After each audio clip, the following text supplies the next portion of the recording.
Hello dear children, in a previous class of sound chapter we covered unit A concepts. There we discussed what is a sound, what is a wave, terms related to the wave, and there only we discussed the differences between sound waves and light waves, and also we covered the important concept, that is echo. So what is an echo, what are the conditions, what are its applications? And also we covered the numericals based on unit A. So the links related to that two videos will be given in the description. Just kindly go through it before going to watch this video.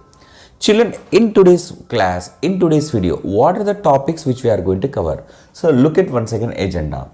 So children, in today's class, we will be covering first of all, what are natural vibrations, example of natural vibrations, and the graph which represents the natural vibration, that is the displacement versus time graph.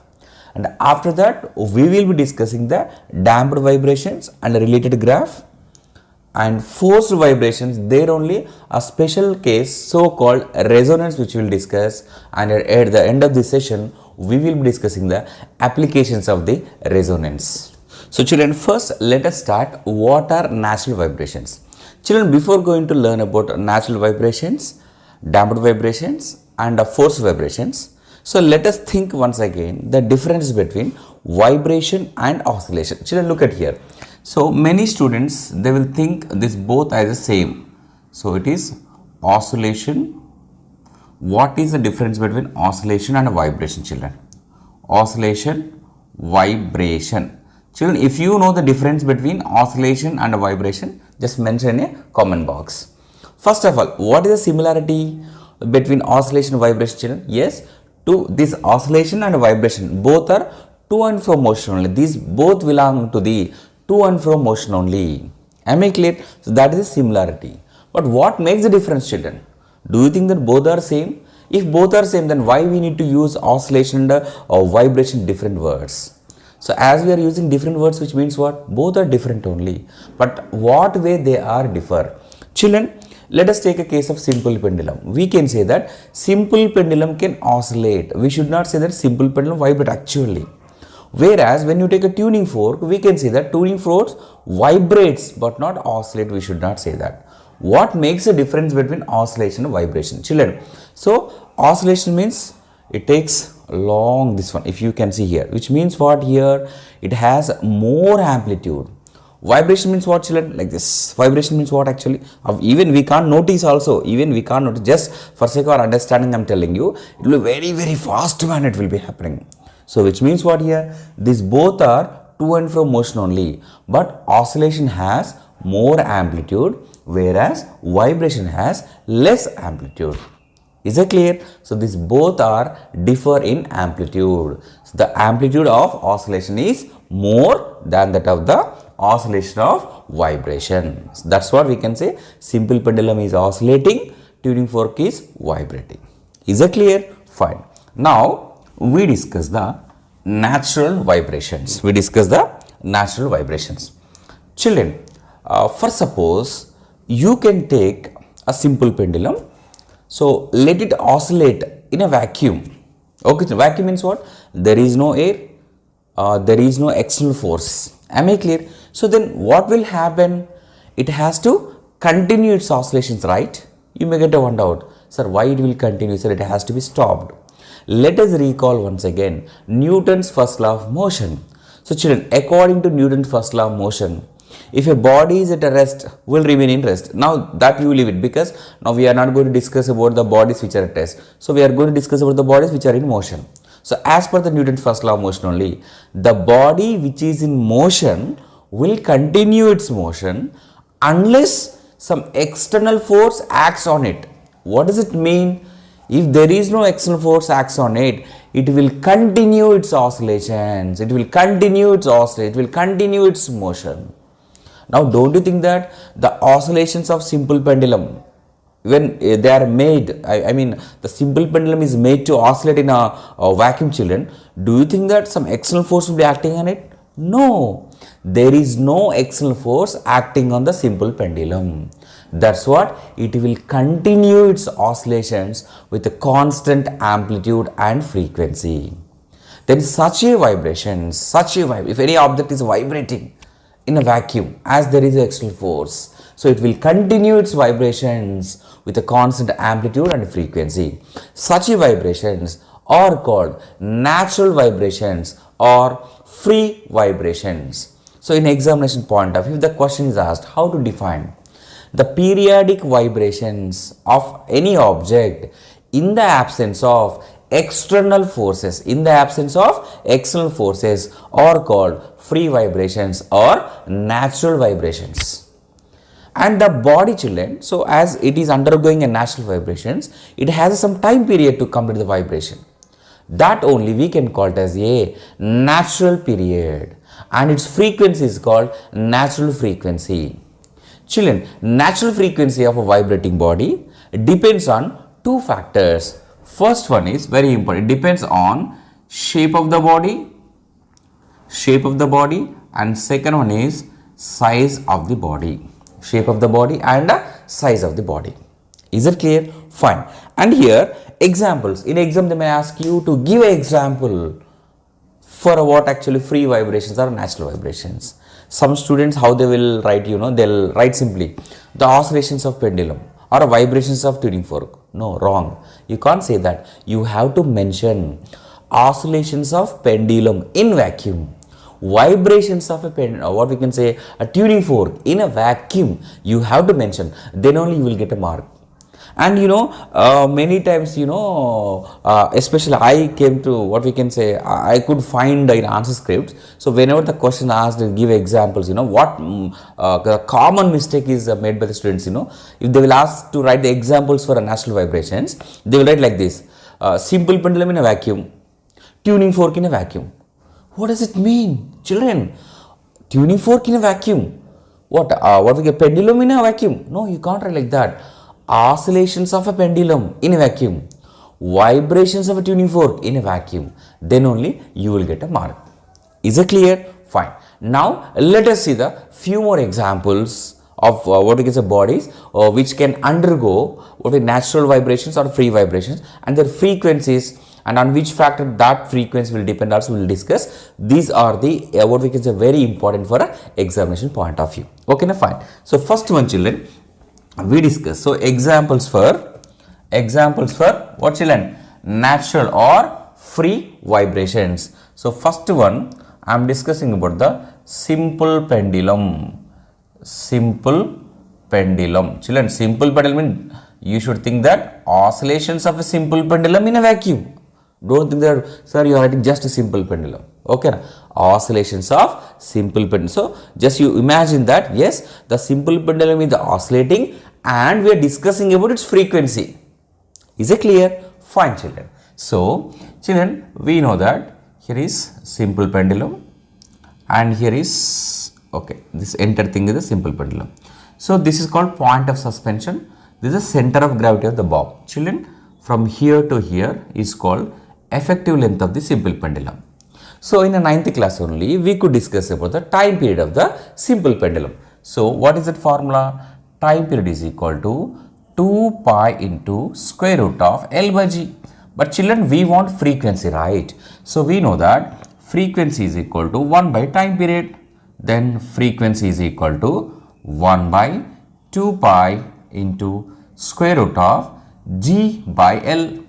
Children, we know that for a given place, G is a constant, okay, na? And a 2 pi is also constant. Then frequency is inversely proportional to the square root of effective length, which means what, children? For a given pendulum, for a given length, the frequency remains constant. But when you can change the length of the effective length of the simple pendulum, frequency also changes. How does it change, children? Inversely proportional, which means what? If you go on increasing the effective length of the simple pendulum, the frequency decreases. Is that clear? So in examination point of view, they may ask you a question. On which factors does the frequency of a simple pendulum depend? You should write that it depends on effective length. How does it depend? It depends on inversely proportional to each other. Is that clear? Fine. So this is one important example. Now second one let us take from a spring. So let us take one more system where load is suspended from a string. So here is, let us say, rigid support. So here is spring for which a load of mass m is suspended. Let us take it's a mean position, children. It's a mean position. The moment when you can stretch it or you compress it, after stretching or compressing, just you leave it. Then what happens? It will be oscillating in a vertical direction, children, like this. So up, down, up, down, up, down. Means from its mean position, it will be oscillating. Which means what? It is completing some vibrations, oscillations. So it has some frequency. So on which factors that frequency depends. Children, the frequency of a load suspended from a spring is given by frequency is equal to 1 by 2 pi into square root of k by m. So here frequency depends only on length, children, but here frequency depends on k and m. What is k? You may get a one doubt. Yes, let me tell you here. So k is called spring constant. Very, very, very important. Spring constant means, for example, children, for a same mass, so what happened? Frequency is proportional to the k value. So k value depends on the spring. For a same mass, if you go on changing the different spring, springs, definitely the frequency also will be changed. Means for a same mass, if the springs are different, frequency will be different. And for same spring, children, as I am saying, same spring means what? K will remain constant. Then frequency is inversely proportional to the mass. Means for a same spring, if you are changing the loads here, then the frequency also will be changed. Is it clear? So the frequency of load suspended from a spring depends on two factors here. One is spring constant, another one mass. Okay, children, just copy it. Yes, children. So when this tuning fork is stuck with any rubber hammer, generally whenever we are doing in a laboratory, so we take a tuning fork, just we can hit with that with a rubber hammer. Then what will happen? That tuning fork will be vibrating with the own natural frequency. And in air, it produces a longitudinal wave. Those longitudinal waves, when reaches our ear, we can feel that sound. And the specialty of the tuning fork is that it produces a sound with single frequency. So it's very, very important. It produces sound with a single frequency called pure note. Children, this is a very, very, very, very, very important. So the speciality of the tuning fork is that it can produce a sound with a single frequency, so called pure note. Clear? Fine. Now children, let us think about the strings. Strings in musical instruments such as violin, guitar and veena will be there, So when they are plugged, what happens? So they will be vibrating with their own natural frequency. So on which factors that frequency depends, children. So the frequency of that strings which are vibrating is given by frequency is equal to 1 by 2 pi into square root of t by pi r square d. So in examination point of view, they may ask you how can we increase or decrease the frequency of a strings in a musical instruments. So children here, sorry, it's not a 2 pi, excuse me. So this is a 2L, length of the string, children. So here frequency is inversely proportional to the length of the string, very, very important. And the second one, this frequency is also inversely proportional to R. R is what, children? Is a radius of that string. And the third one is that this frequency is proportional to the tension produced in that particular string. Am I clear? So how can we decrease? By increasing the length, by increasing the R. So there are two chances that to ask the question here. So how can you increase the frequency? How can you increase? By increasing the tension or by decreasing length and R.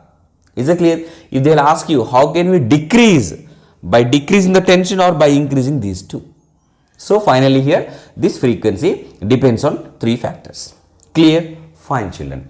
Now let us take one more one, that's fifth one. So in the case of flute children, even yes. So in a flute, what is a vibrating object here? Air column children. So this is very important. So here air column is a vibrating one. So air column will vibrate so as to produce a sound with the different frequencies. But how can we change the frequency of the sound produced by the flute children here? So by changing the length of the air column. So here also children, the frequency of the node produced is inversely proportional to the length of the air column. Length of the air column. Children, if you can notice what we can between the relation between the frequency and length, in the case of simple pendulum it is inversely proportional. Here also inversely proportional. Here also inversely proportional. So this is how we have to remember. It is a logic.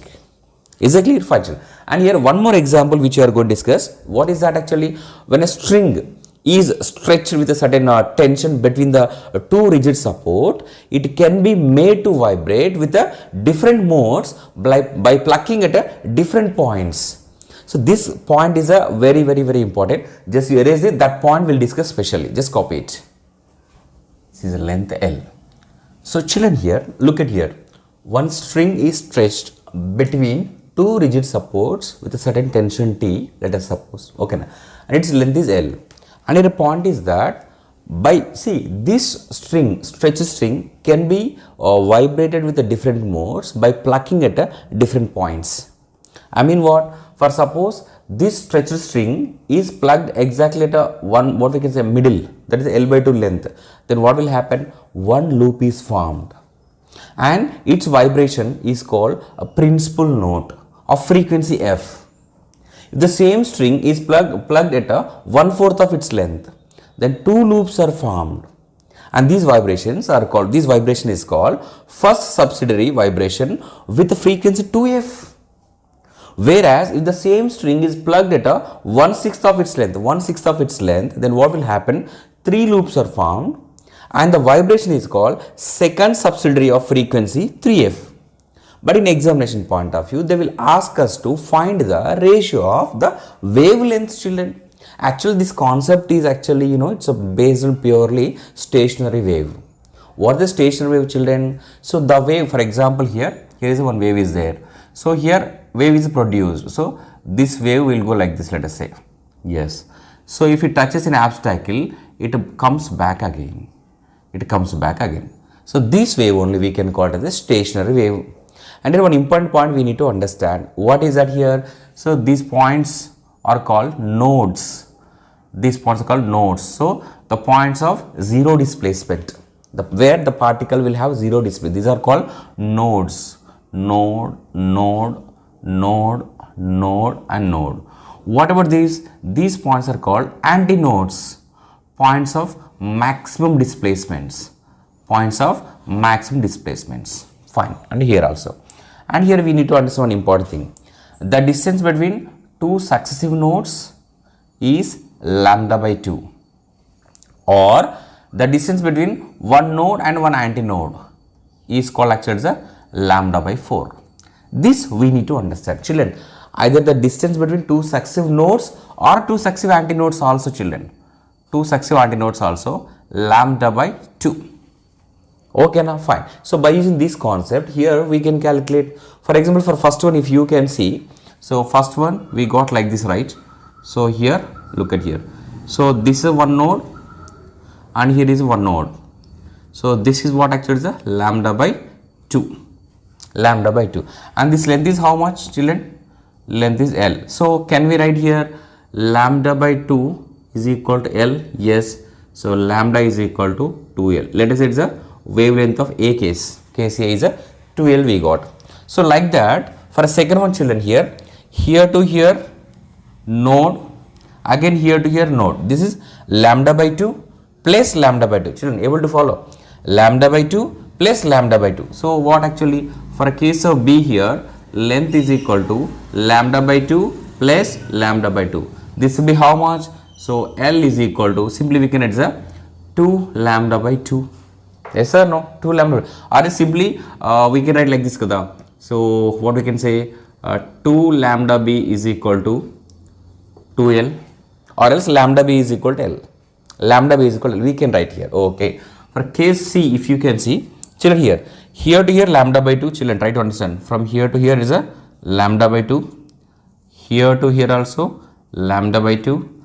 Again here to here also lambda by 2. So length is equal to lambda by 2 plus lambda by 2 plus lambda by 2. So this will be L is equal to lambda by 2 plus lambda by 2 plus lambda by 2. So length is equal to 3 lambda by 2.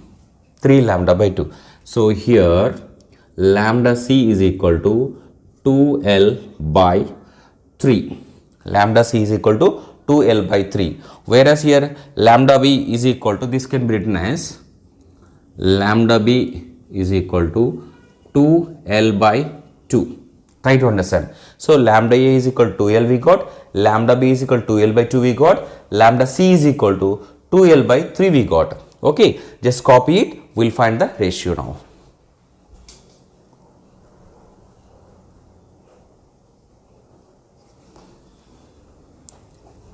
So let me erase this, children.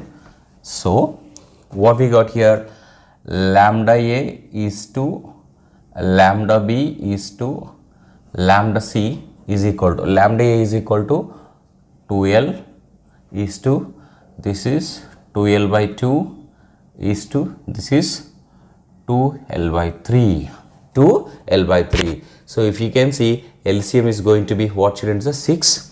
So here we'll get ratio is going to be 3 is to 2 is to 1. So children, this is how we can, children, in a textbook it is not given clearly actually why are we getting 2l, 2l by 2, 2l by 3. So this concept is based on the stationary wave. When you can understand the stationary wave, so it's very important. The distance between two successive nodes or two successive antinodes is lambda by 2. If you know this, then only you can understand. So these are the examples for natural vibrations. Now we see the, what we can say, graph. So for natural vibrations, displacement versus time graph is a very important examination point of view. Just copy this. Now we do the graph between displacement and the time for what, children? For natural vibrations. Children, on x-axis we are taking a distance, okay na? On y-axis we are taking displacement. Displacement. Children, here let us follow one logic to get a perfect diagram. What is that? From this what we can say mean position to here, you can take a exact length you can take here. Let us say I am taking the plus a, means you may take a plus 3 centimeters, and here also you take a plus 3 centimeter exactly. So take a minus a. From here with the scale you can make one dotted line straight like this. I don't have your scale, you better use scale.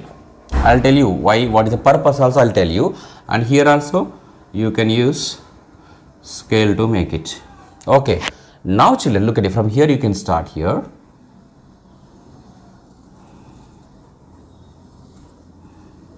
This is how we should do it. So this in a simple manner we get it actually. So if you can see this graph, children, here amplitude is a constant.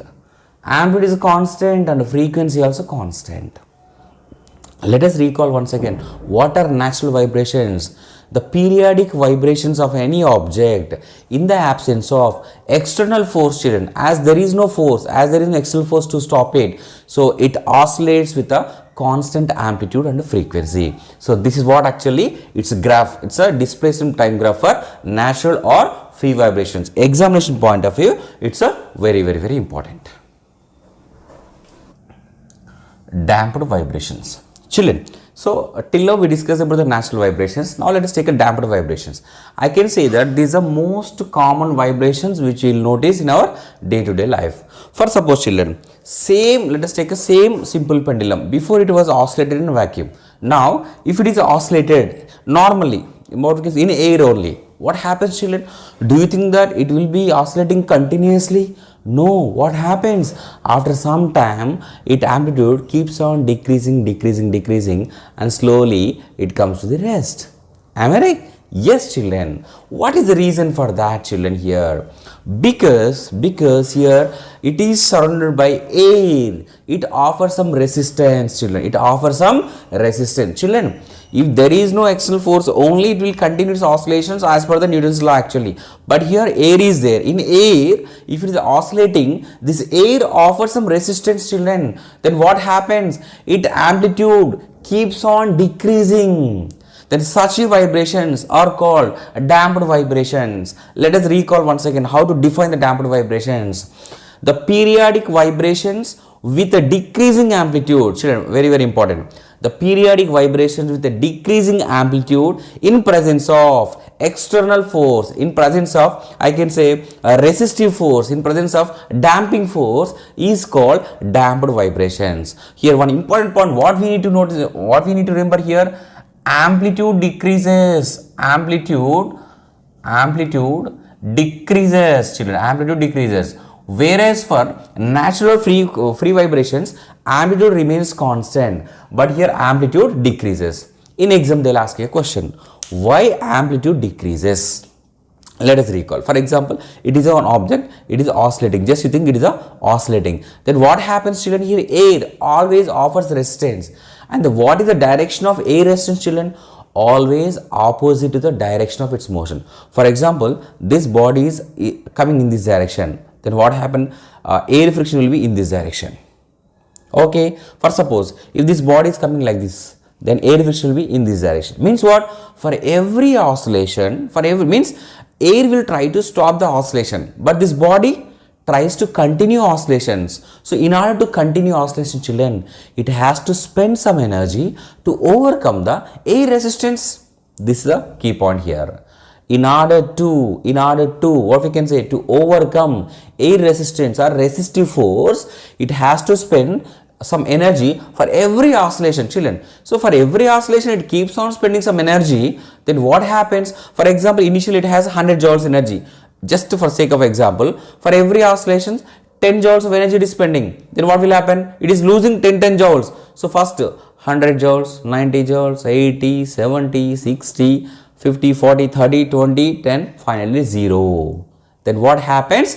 The oscillations are ceased. Oscillations are stopped, where completely it loses its energy. Is it clear? Fine. And what are the examples, children? Yes, you can give what are the common bodies which are vibrating. What you notice, all comes under damped vibrations only. Simple pendulum oscillating in air, but you should mention air, children, here. Okay, vibrations of tuning fork in air. For example, one tree is there, the branch, just you holding, just you pluck it and leave it. Just it's plucked and left. It is pulled and it is left. Then what will happen? That tree will be like this, oscillating.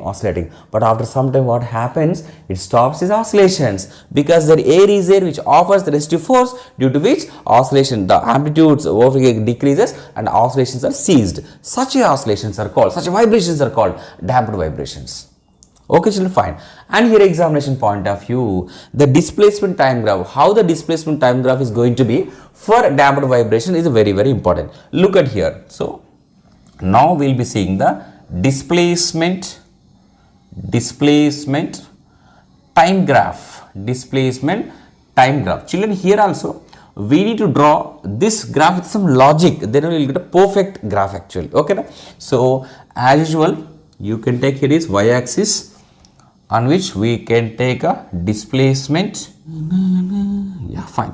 So here is time is taken. Yes, fine. So here is 0. Let us take, and here this side you can take, again I am telling you, children, exact amplitude. You can, for example, you take a 4 centimeters. Here also you can take a 4 centimeters. It is like a take a minus amplitude. Actually, you can select one point here. Okay. From here, what you do? Just you make one dotted line, ting, ting, ting, ting, ting, ting, ting, like this. Okay. Yes. Ting, ting, ting, ting, ting, ting, ting, ting, like this here. Okay. Now what you have to do? From here you can start.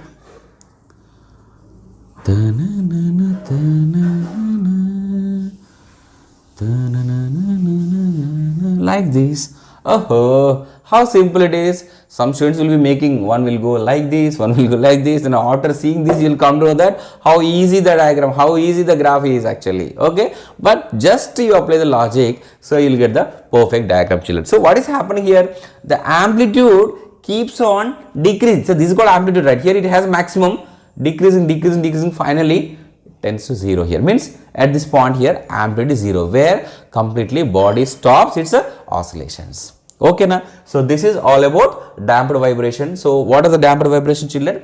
The periodic vibrations with the decreasing amplitudes in presence of resistive force is called damped vibrations. And for damped vibrations, amplitude keeps on decreasing. Example, oscillations of simple pendulum in air, vibrations of tuning fork in air. You should mention there, air is a keyword actually. Okay, and here is a displacement time graph for damped vibrations.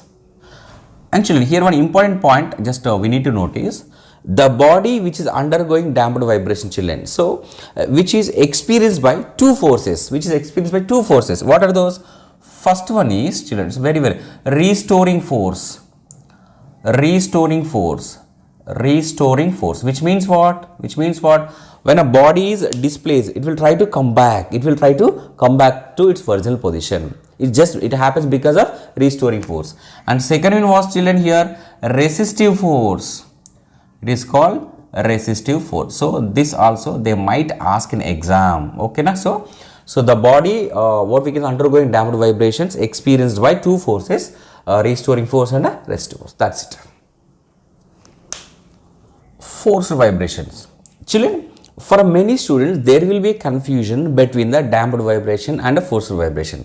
But children, at the end of this concept of forced vibration, you will get a clarity. After listening our class, I am damn sure that you don't have a confusion between the damped vibrations and forced vibrations.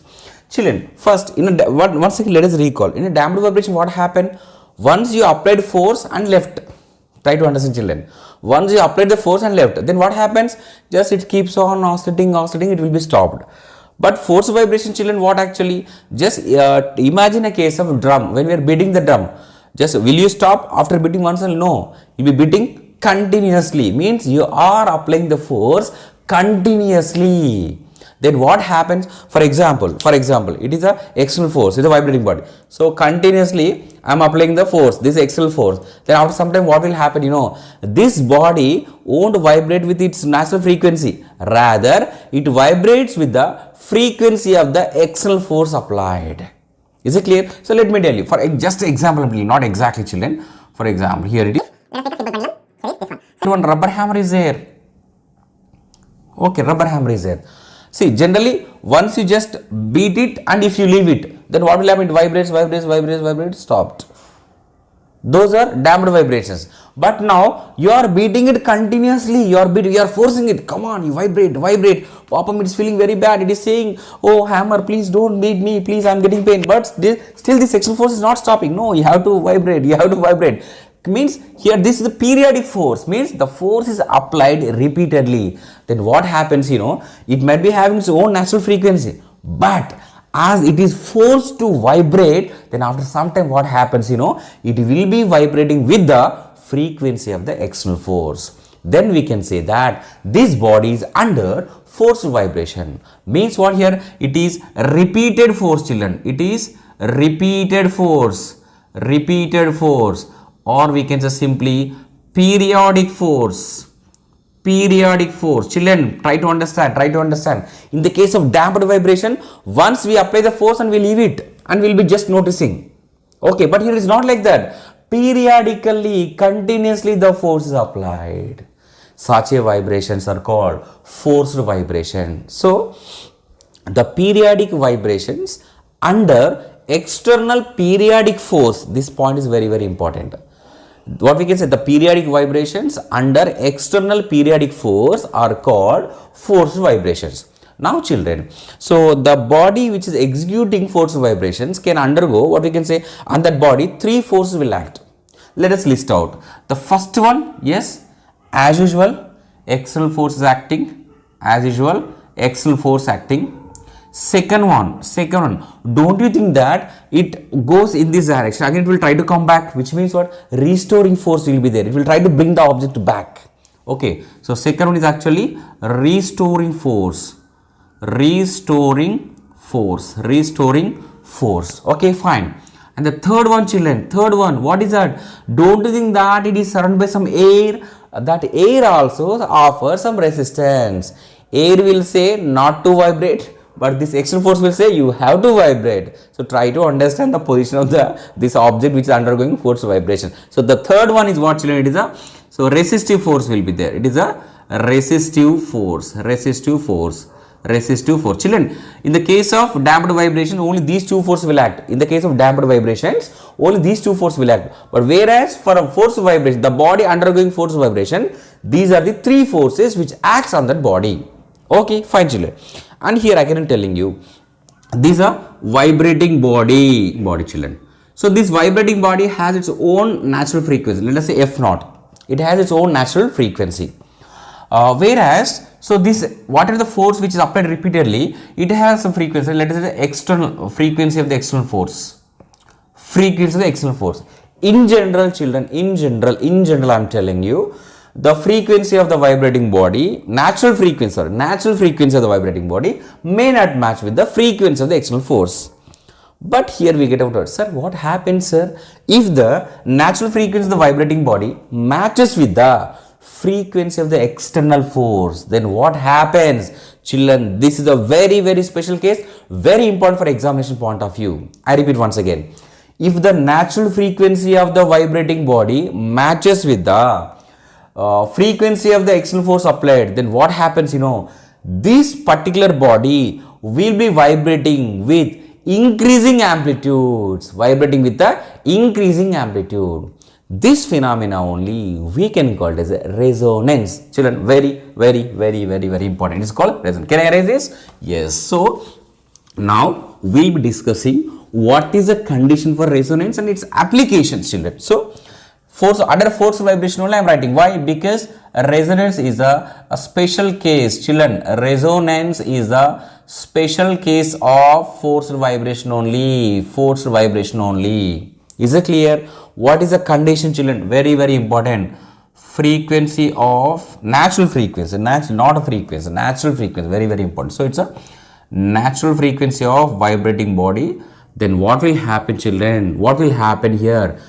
What we can say, the body will be vibrating with increasing amplitudes. Increasing amplitude. Very, very, very, very important. Increasing amplitude. So this phenomena only we can call it as a resonance, children.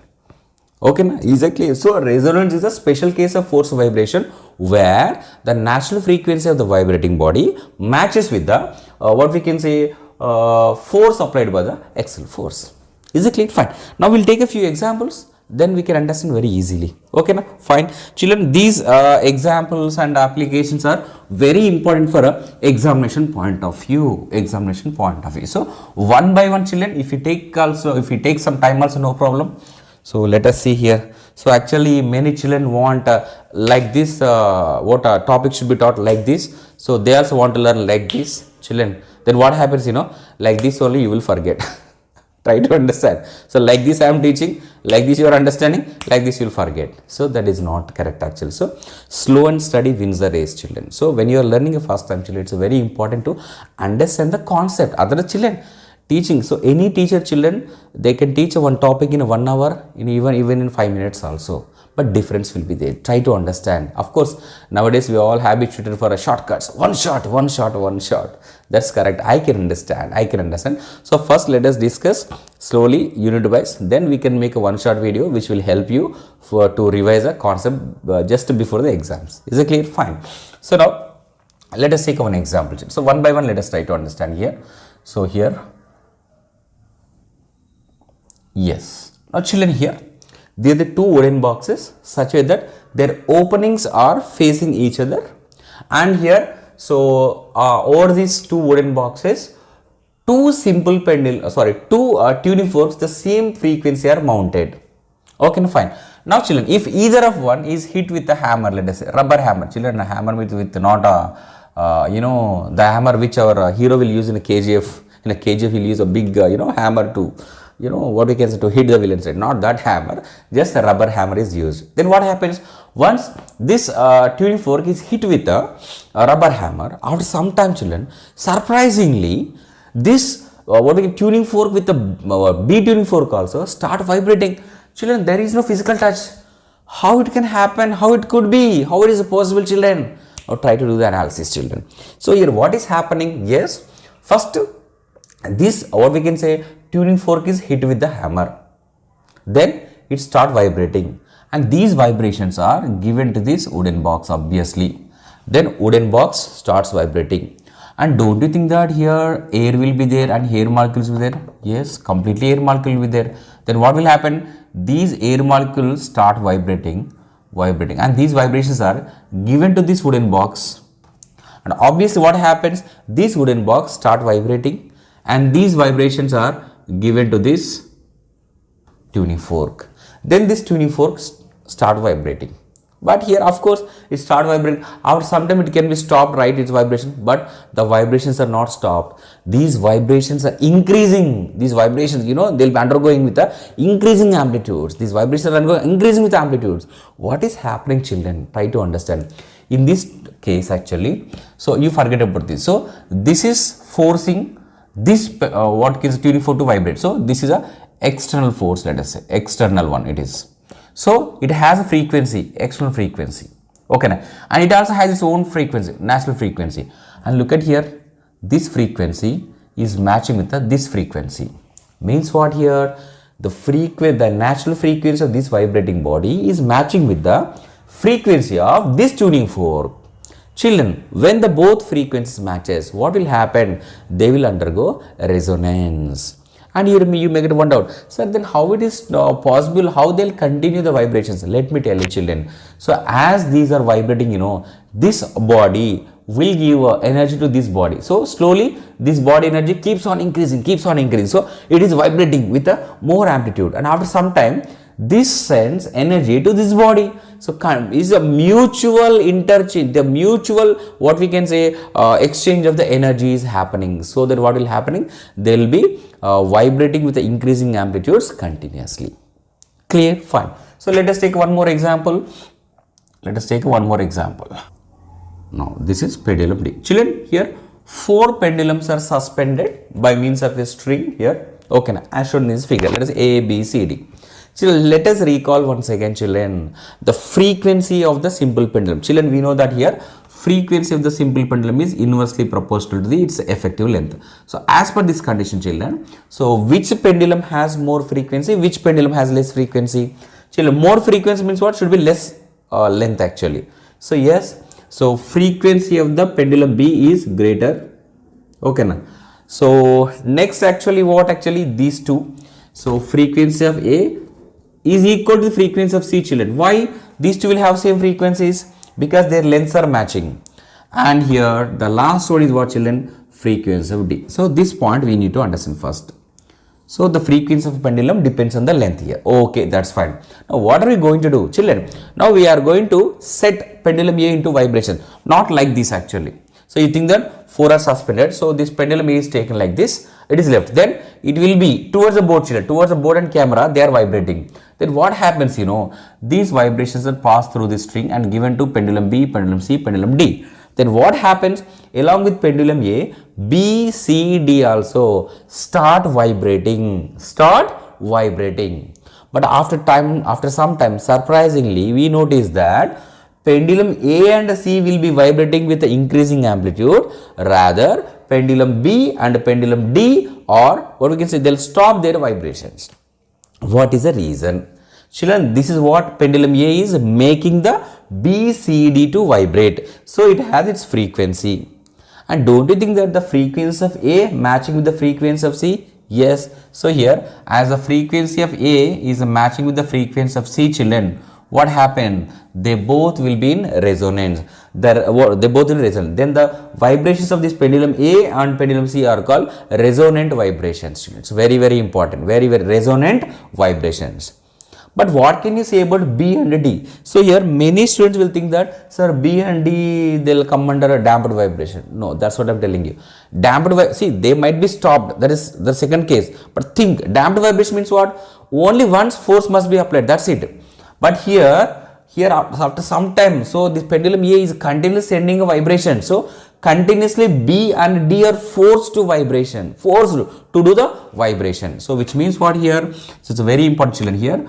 B comma D are under forced vibrations, whereas A comma C are under resonant vibrations. These are under resonant vibrations. Is it clear? So examination point of view, it's very important, just copy it.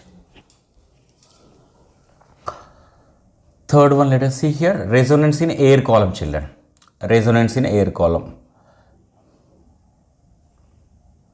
Resonance in a air column. Resonance in children. I think this experiment you might have done in a lab actually. For this, we have a arrangement set up. If not in a simple way, also we can do it. So for this actually, so let us take one cylindrical vessel. Okay, na? So in which, so it is filled means not completely, till here it is filled with water. Children, here our concentration should be on this air column, not on this water. So here to here is the air column, its length is L, children. Children, can we change the length of this air column? Come on, think. Yes, we can change. How? By changing the water. If you can remove water, the length will increase. If you can add water, the length will decrease. Now let us take one tuning fork with particular frequency, let us say 512 frequency hertz, what it may be, children. So once this tuning fork is hit with a rubber hammer, okay, once just you have to hit that what we can say tuning fork, and you have to place over the mouth of this what we can say this cylinder. So children, actually it's a trial and error method.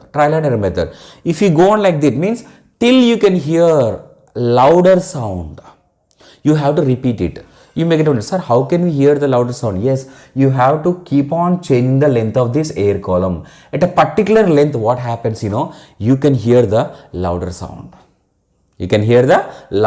Actually. Means then we can say that air column is in resonance with this tuning fork. Which means what, children?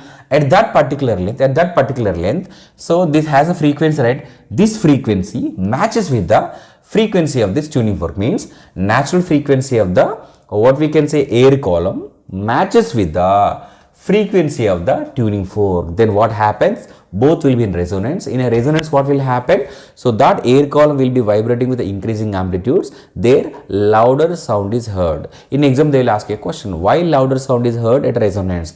Because the amplitude is increasing, children.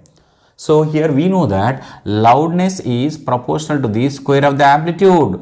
When a loudness increases, when amplitude increases, loudness also increases. Is that clear, children? So this is what actually resonating air column actually. Fine.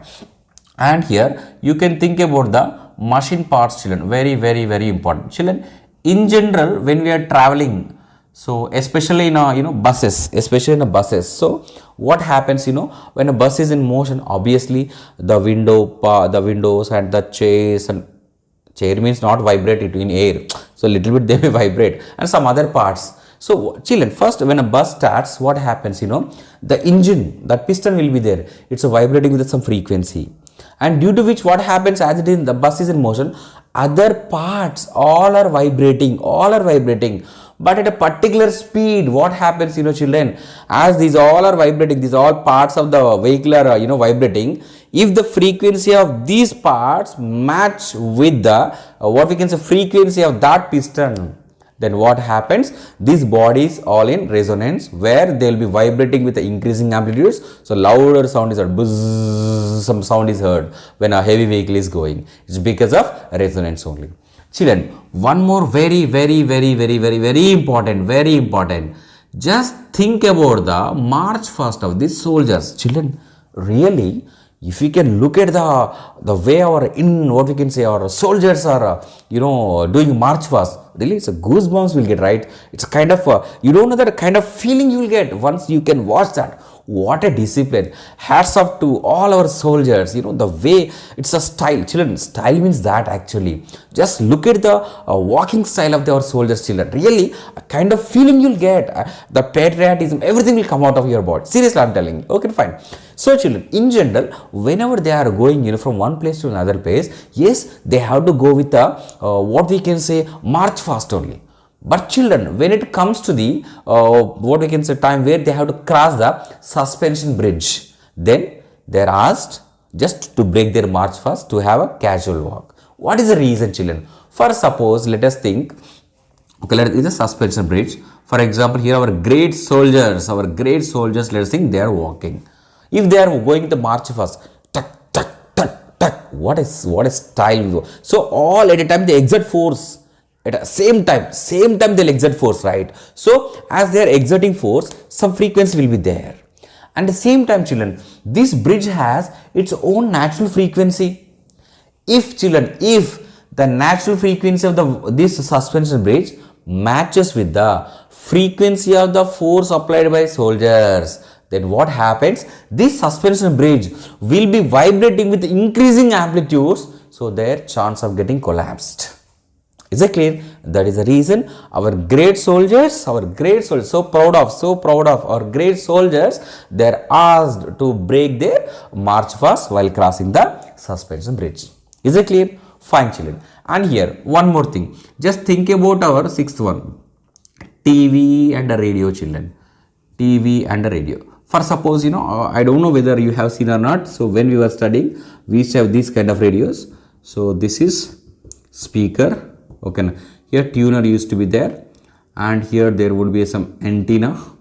This kind of arrangement was there. Now you people are like, everything is like, you know, everything is in a hand only. Fine. Okay, and let us say here is somewhere that some your satellite will be sending what we can say radio signals. Let us say that somewhere here. Okay, here children, this is actually, you know, tuner. So when you will be adjusting a tuner at a particular position only, we can hear the sound. And many people who are using this tuner, you know, when they were doing, they don't know what actually they are trying to do. They think that at a particular position only they can hear the sound. Till there only they can know. But what is the science behind it, children? So an oscillator will be, that it has some frequency. As you are rotating this tuner means what? You are trying to adjust the frequency of here with the radio waves actually. So these also have some frequency, right? Even when you are, you know, when you are using a TV, children, you'll press a 3 button, 4 button, 25, 30. Okay, now by seeing T or ETV, Ma TV, GTV, KTV to spoil our life, many TVs are there nowadays, which are really literally spoiling the student. I'm very sorry, it's actually fact actually. Many things are coming, so we are not concentrating on the things what actually required. So all the way are spending on this TVs. Okay. So as we are pressing the numbers, what are we trying to do, children? So every channel has a particular bandwidth. It has a particular frequency. As you are trying to press means what? You are trying to match the frequency of that oscillator with the frequency of that particular channel. When it matches, then what happens? Excuse me. Yeah. When it matches, then what happens? You know, you can hear the sound clearly, you can see the picture clearly. So sometimes whenever there is a rainy season or sometimes, you know, we'll be talking to our friends actually. Hello, hello. Hey, what happened, mama? Hello, come on. I can hear, you can't hear. Oh yeah, I have a signal problem. Signal problem means what here? The frequencies are getting disturbed. Frequencies are not matching. Is that clear? Fine. So here, excuse me. Fine. So this is all about the resonance and applications. Okay, children. So I think today's session, it might be a lengthy one. It might be almost 1 hour. But have a patience. Children, again I'm telling you, if I want to teach, I can teach in 5 minutes also. It is not that whether I'm making a short video or not. So I will think whether is it useful, is it there is a clarity in my video, in my lecture or not. It's very important because of course you have to spend time. I can understand, you should have some patience. But after listening this class, children, definitely you will get a clarity. Then what happens, you know, you can do any kind of questions. It's a very important. Okay, na? Fine, children. So this is actually today's class. Again I'm telling you, just think. So when you are practicing, children, first you write a definition of here what we can say natural vibrations, damped vibrations, and here what you have to do, so forced vibration, then resonant vibration. You make a 4 columns, write the definitions first, Then try to notice what is the difference, how they are differ, and the examples and applications. Okay children, and in the next video, I think next video is going to be very short, that is the unit C. See, in a textbook it seems to be a bit lengthy, but that is really not at all required. So hardly if you can make a video, it might be like a 20 or 25 minutes, may not be that much also. So next, in a couple of days, I can understand many students are just they are sending a mail to our official channel by asking to upload this sound chapter. Yes, I can understand children who are really watching our channel, who are really depending on, for them it's really need, I can understand.